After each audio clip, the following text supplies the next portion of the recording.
What if the Roman Empire's greatest shame wasn't its brutal gladiator games or public executions, but something far more sinister happening behind closed doors? While historians have long celebrated Roman achievements in law, engineering, and culture, they have often glossed over one of its most pervasive and darkest institutions: the state-sanctioned exploitation of young boys kept as personal servants, known as male concubines. This was not a series of isolated scandals, but a deeply embedded, legally protected system where children, some as young as 10 years old, were bought, sold, and trapped in lives of sexual servitude. From senators to emperors, Rome's most powerful men collected adolescent boys like precious artifacts, using them to satisfy their desires, while the rest of society willfully looked away.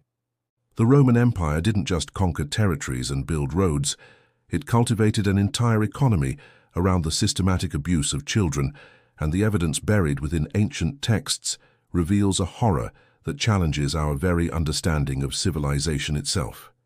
These male concubines, or concubini, occupied a specific and disturbing niche within the complex Roman social hierarchy. They were distinct from the common household slave in both their designated purpose and their treatment. While the average slave might cook, clean, or work the fields, the concubinus served one primary function: to be the intimate possession of his owner. Roman law itself made careful distinctions between these personal servants and other categories of human property, assigning them different legal standings and market values. The term puer delicatus, or pleasure boy, was used with casual familiarity, a chilling euphemism that masked the brutal reality. These were not relationships between consenting adults, they were transactions of power and predation. Roman concubines were typically acquired between the ages of 10 and 16, with surviving slave market records coldly indicating that 12 was considered the ideal age for purchase, the point at which a boy was deemed to have reached the peak of his desirability. The legal framework of Rome provided these children with no refuge. The Lex Scantinia, passed around 149 BCE, attempted to regulate certain sexual conduct, but its protections extended only to freeborn male citizens. In the eyes of Roman law, slaves were not people. They were property-speaking objects. A male concubine, therefore, existed in a legal vacuum. His owner could use him, abuse him, sell him, or even kill him with near-total impunity, answerable not to any statute protecting the child, but only to the vague and rarely enforced laws concerning damage to another man's property. This practice was not some hidden vice whispered about in shame. It was an open secret, a normalized aspect of upper-class life. Wealthy Romans discussed their concubines in letters and at dinner parties, as one might discuss a new sculpture or a fine horse. The writer Pliny the Younger wrote casually of friends who kept beautiful boys for entertainment, while the poet Martial's epigrams referenced the intimate use of young male slaves as a commonplace, unremarkable feature of a wealthy household. The economic dimension of this exploitation reveals its cold, calculating heart. The value of a male concubine far exceeded that of a typical slave. Where an agricultural laborer might cost 2,000 sesterces, an attractive young concubine could command 50,000 sesterces or more, a price comparable to a luxury villa. His value was meticulously appraised based on physical appearance, age, education, and most disturbingly, his level of intimate experience. Virginity significantly increased the price, as did a cultured background. Greek boys were particularly prized for their perceived refinement and education, commanding premium prices on the open market. Roman households often maintained multiple male concubines at once, creating a competitive hierarchy among the victims themselves. A senior concubine might hold a slightly better position, perhaps overseeing newer acquisitions or managing his owner's schedule, a dynamic that forced these traumatized children into a brutal calculus of survival, pitted against one another in a desperate bid for a slightly less horrific existence. This was the grim foundation of the institution, a legally sanctioned, economically quantified, and socially accepted system of child exploitation that formed a sinister undercurrent to the gleaming facade of Roman civilization. This carefully orchestrated existence within the Roman household was a relentless exercise in psychological control and physical availability, designed to reduce a human being to a living object for solitary purpose. The daily life of a male concubine was a cycle of enforced routine and performance, systematically dismantling his childhood identity and any hope of normal development. Typically housed in small, sparse rooms adjacent to their owners' private quarters, these boys were kept in a state of constant accessibility. The proximity ensured they were always on call, while the deliberately uncomfortable and cramped living conditions, often shared with several other victims, reinforced their status as property and prevented any semblance of privacy or emotional respite from their ongoing abuse. There was no safe space, no sanctuary. Even their sleeping quarters were a reminder of their servitude and their body's lack of autonomy. The duties imposed upon them extended far beyond the physical acts of abuse, encompassing elaborate performances demanded by their owners' fantasies. They were expected to display not just submission, but apparent enthusiasm and pleasure during intimate encounters, regardless of their own terror, pain, or disgust. This created a unique layer of psychological torture. A boy's survival could depend on his ability to convincingly perform happiness while being violated. Failure to feign enjoyment, or showing any sign of distress that might shatter the owner's illusion of a willing partner, was met with severe punishment. Many Roman households maintained detailed schedules, treating these children like entertainment programming, with different boys assigned to specific days or times based on the master's shifting preferences. They were expected to prepare themselves for these appointments through meticulous bathing, grooming, and a mental conditioning that allowed them to dissociate from the reality of their powerlessness. This psychological manipulation was methodical, aimed at the complete destruction of the boy's sense of self and agency. Owners deliberately isolated their concubines from any outside contact, severing ties with family and preventing friendships with other household staff that might offer emotional support or foster ideas of resistance. They were often forbidden from speaking of their treatment and punished for showing sadness or anger, any emotion that contradicted the carefully curated fantasy of their role. Physical punishment for disobedience or perceived inadequacy was brutal and public, designed to serve as a lesson to all. Beatings, starvation, and confinement in dark, underground chambers were common. Some owners went further, deliberately scarring or branding their concubines, a permanent physical mark of ownership that also served as a warning of the cost of defiance, ensuring the boy carried the evidence of his subjugation on his very skin, even if freedom were ever miraculously attained. Their lack of autonomy was total, extending to every facet of their existence. They had no choice in their food, their clothing, or their daily activities. Their sleep schedules were controlled by their owners, who would often wake them for use during the night, leading to chronic exhaustion that further broke their will and clouded their capacity to resist or even coherently process their ordeal. Even the rare privilege of education was twisted into a tool for exploitation. Some concubines were taught music, poetry, or conversational skills, not for their own betterment, but to make them more refined and entertaining companions during their abuse. This created a cruel parody of a child's development, where learning became another strand in the web of their servitude, enhancing their value as objects of pleasure rather than fostering their growth as individuals. The emotional toll of this relentless oppression manifested in severe psychological breakdowns that Roman sources document with unsettling casualness. Contemporary accounts describe boys who retreated into complete silence, engaged in self-harm as their only means of exerting control over their own bodies, or developed dissociative behaviors, mentally fleeing their physical reality during abuse as a last-ditch survival mechanism.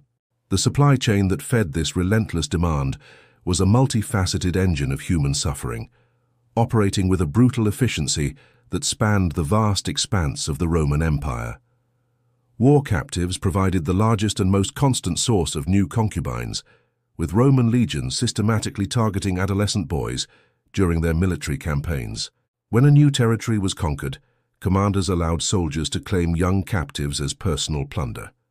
But the most aesthetically pleasing boys were invariably reserved for officers and the lucrative urban slave markets.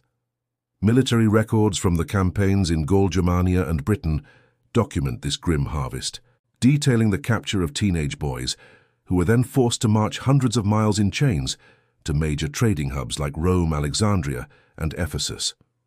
Many perished on these death marches from exhaustion, disease, or by their own hand, while those who survived arrived traumatized and malnourished, utterly unprepared for the fate that awaited them on the auction block. Debt slavery provided another steady stream of victims, sanctioned and regulated by Roman law. Creditors could legally seize children as payment for family debts, and impoverished parents, facing destitution, sometimes made the agonizing choice to sell their own sons to slave dealers. These transactions were coldly bureaucratic, with standardized contracts that specified the child's age, physical condition, and, often explicitly, his intended use. Once sold into concubinage, these boys faced a particularly grim future, as their intimate value meant they were rarely considered for manumission or transfer to less degrading duties. They were investments in pleasure to be used until their utility was exhausted. The slave markets themselves were monuments to this dehumanizing commerce, operating with a clinical efficiency that masked their horrific purpose. Professional slave dealers, known as mangones, maintained detailed catalogues describing available boys, listing physical measurements, attributes, and levels of intimate experience. The buying process involved degrading physical inspections that constituted assault in their own right. Potential buyers would examine these children like livestock, verifying virginity, assessing physical development, and evaluating their perceived compliance and docility. Prices fluctuated dramatically based on a set of specific valued characteristics. A virgin boy from a noble family captured in war could command the highest price, sometimes exceeding the cost of an entire luxury estate. Physical beauty was paramount, but education and cultural refinement also significantly increased a boy's market value. Greek youths were especially prized for their supposed sophistication and learning, while captives from Germanic tribes were valued for their exotic appearance and physical vigor. This demand fostered specialized procurement networks that extended throughout the empire. Some dealers focused exclusively on sourcing war captives from frontier legions, while others cultivated relationships in impoverished communities, identifying families desperate enough to sell their children. The most predatory were the professional slave hunters, who operated kidnapping rings that preyed on vulnerable boys in rural areas where their disappearance would likely go unnoticed and uninvestigated. The transportation of these young concubines was a further chapter in their ordeal. Packed into the cargo holds of ships designed for goods, dozens of boys were crammed together in squalor. Many dealers allowed or even encouraged crew members to abuse the boys during the voyage, cynically reasoning that this breaking-in process would make them more compliant and resigned to their fate for their future owners. Any who resisted or attempted escape faced severe, disfiguring punishments, beatings, branding, or deliberate scarring that served both as immediate correction and as a permanent reduction of their market value, a visible brand of their defiance. This entire system, from battlefield to market, functioned with legal sanction and social acceptance, enabling an industrial scale of human trafficking that sustained the darkest desires of Rome's elite. Within the gilded cages of the Imperial Palace, the already horrific institution of male concubinage was elevated to a spectacle of unprecedented scale and depravity, where the absolute power of the emperor enabled crimes against children that defied all moral comprehension. The Roman emperors did not merely keep a few boys. They maintained private harems numbering in the hundreds, transforming the very seat of world power into the epicenter of systematic, state-sponsored child abuse. Emperor Decian, for instance, established what contemporary sources chillingly described as a garden of boys within his palace complex, a collection of over 300 male concubines ranging from ages 10 to 18. These children were not simply held. They were meticulously organized into categories based on physical appearance, intimate specialization, and the emperor's rotating whims, with a dedicated administrative system maintaining detailed records that tracked each boy's performance, physical development, and compliance levels, treating human beings with the same clinical detachment as breeding livestock. The selection process for these imperial victims was a specialized industry in itself. Professional slave dealers operated exclusive networks spanning the empire, tasked with identifying the most beautiful boys from conquered territories and purchasing them before they could ever reach a public market. Imperial agents paid staggering premiums, often spending more on a single concubine than a typical citizen would earn in a lifetime, to ensure the emperor received the absolute first choice of available human inventory. Emperor Trajan's notorious appetite became legendary, with historians documenting his collection of over 200 boys housed in specially constructed palace wings designed for intimate entertainment. His concubines were organized into themed groups representing the various cultures Rome had subjugated, a living map of imperial domination that allowed Trajan to psychologically and physically enact his supremacy over the sons of every conquered nation. The training regimen for these imperial possessions was far more elaborate and sinister than in private households. It involved a specialized education in advanced intimate techniques, entertainment skills, and complex role-playing scenarios designed to cater to the emperor's most elaborate fantasies. Boys were taught to impersonate mythological figures, historical characters, and fictional personas, a practice that allowed emperors to frame their abuse as cultural reenactments or religious experiences, adding a layer of grotesque theater to the violation. Emperor Commodus took this systematization to a disturbing extreme, developing rotation schedules to ensure he never encountered the same boy twice in a single month, all while maintaining exhaustive preference lists that dictated the exact physical characteristics, personality traits, and intimate behaviors he demanded for any given day, effectively treating children as a menu from which he could order specific experiences based on his momentary mood. Life for these imperial concubines was a relentless cycle of preparation. Their days were consumed by hours of grooming, bathing, and physical conditioning, aimed at maintaining their appearance at a perpetual peak for any potential summons. They underwent daily medical examinations, not for their health but to ensure their availability, with palace physicians monitoring them as valuable assets whose condition required constant surveillance. This environment fostered a uniquely cruel competitive dynamic among the boys who were pitted against one another in a desperate scramble for imperial favor that might grant a marginally larger portion of food, a slightly more comfortable bed, or temporary protection from the worst forms of abuse. The emperors deliberately cultivated this rivalry, understanding that isolated and competitive victims were far less likely to form bonds, organize resistance, or offer each other emotional support.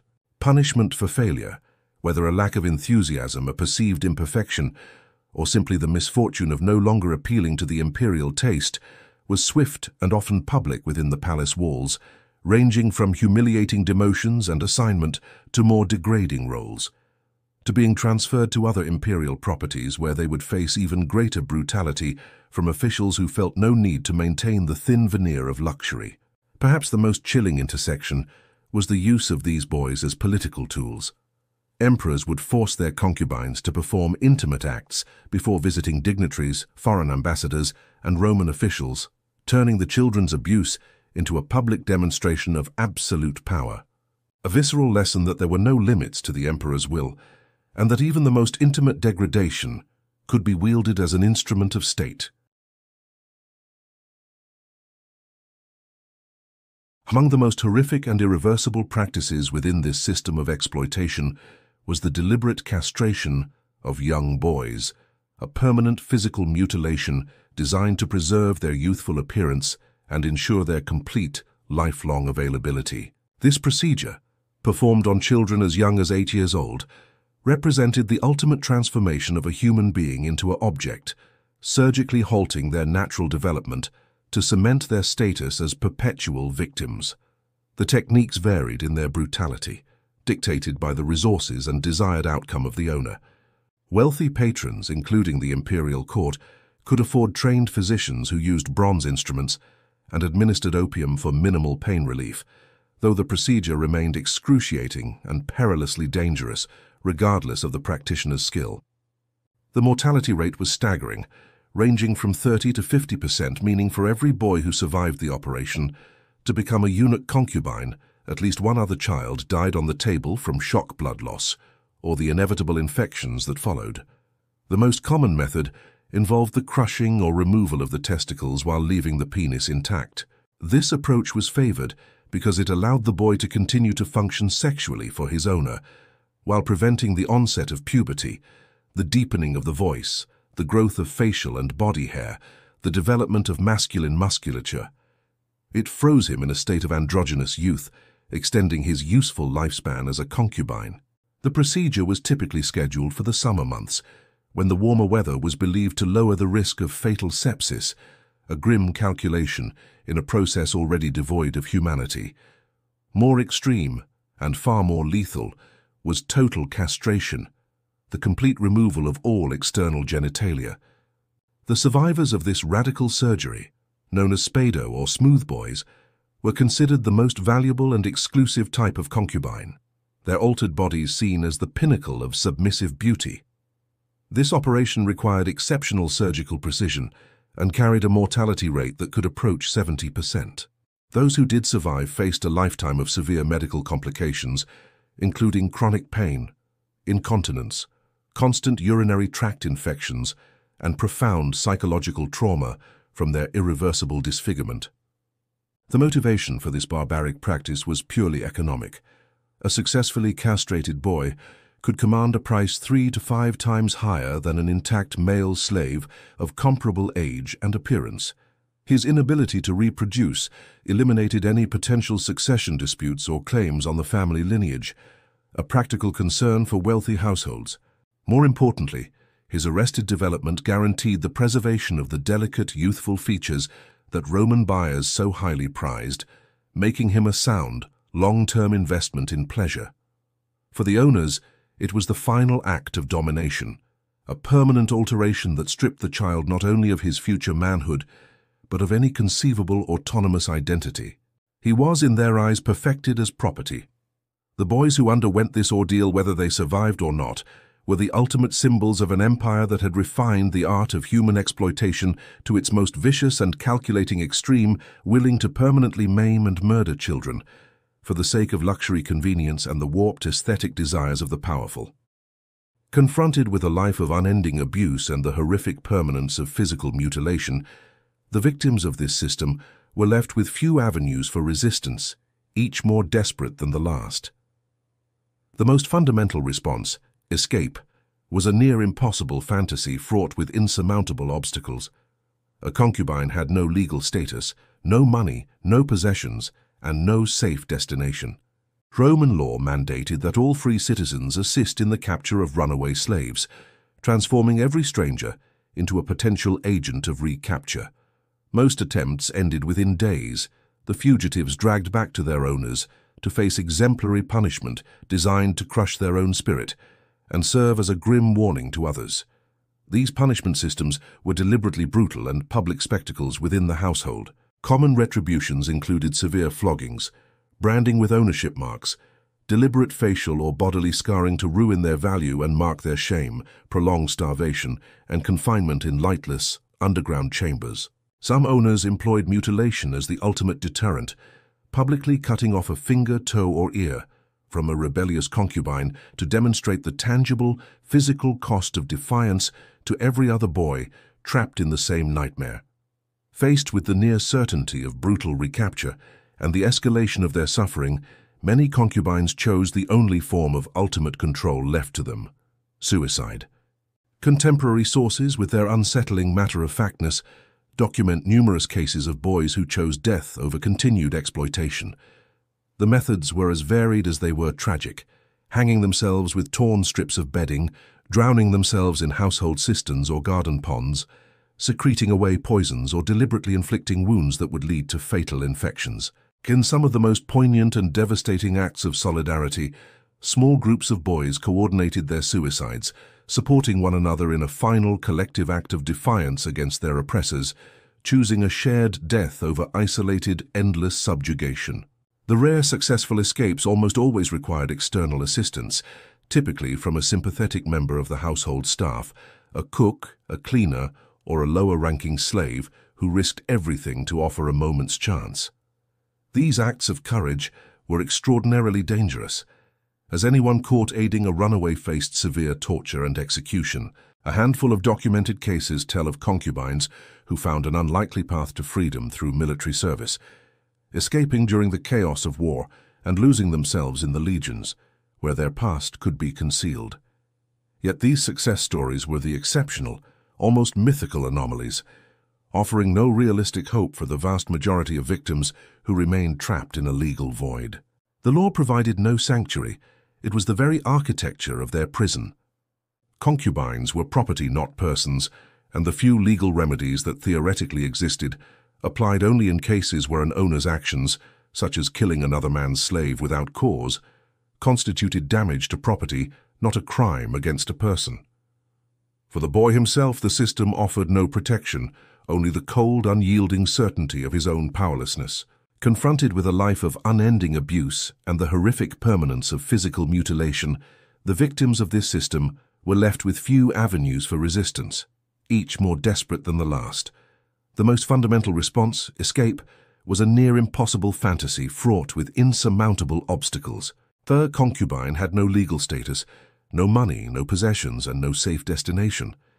Roman law mandated that all free citizens assist in the capture of runaway slaves, transforming every stranger into a potential agent of recapture.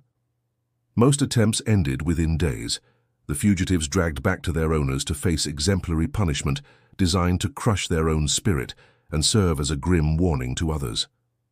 These punishment systems were deliberately brutal and public spectacles within the household. Common retributions included severe floggings, branding with ownership marks, deliberate facial or bodily scarring to ruin their value and mark their shame, prolonged starvation, and confinement in lightless underground chambers. Some owners employed mutilation as the ultimate deterrent, publicly cutting off a finger, toe, or ear from a rebellious concubine to demonstrate the tangible physical cost of defiance to every other boy trapped in the same nightmare.